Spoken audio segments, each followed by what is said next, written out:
আর hello বন্ধুরা, আজকে চলে আসছি মাছ মারতে। আর আমার এরকম মাছ মারতে কিন্তু খুবই ভালো লাগে। ছোটোবেলায় অনেক মাছ ধরেছি এরকম করে। আর তো চলো বন্ধুরা, দেখতে থাকো পুরো ভিডিওটা। আমরা অনেকজন এসেছি ফান্দি করে মাছ ধরবো। তো ফান্দিটা কী করে করছি আমরা, তো সম্পূর্ণ ভিডিওটা দেখতে থাকো। আর আমি এদিকে ধারিতে চলে আসছি, এদিকে মাছগুলো দেখছিলাম। এর আগে একটা ছোটো মাছ পেয়েছিলাম, তো ওটা ভিডিওটা শেয়ার করা হলো না, তাই এখন শুধু মাছ দেখে বেড়াচ্ছি কোথায় মাছ পাওয়া যায়।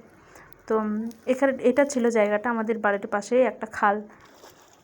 পুরো ডাঙ্গার দিকেরটা শুকিয়ে গেছে জল, এই খালটুকুর মধ্যেই জলটা আছে, অল্প জল ছিল আর অনেক মাছ ছিল। এর আগে মাছগুলো মেরে নিয়ে গেছিলো মা, বোনু, দিদিরা এসে।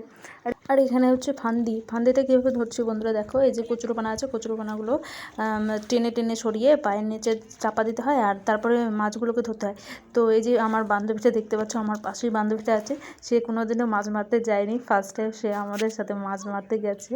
যাই হোক, সে আর কার কার এমন মাছ ধরতে ভালো লাগে, তো তোমরা অবশ্যই কমেন্ট করে জানিও। আমার তো ভীষণ ভালো লাগে।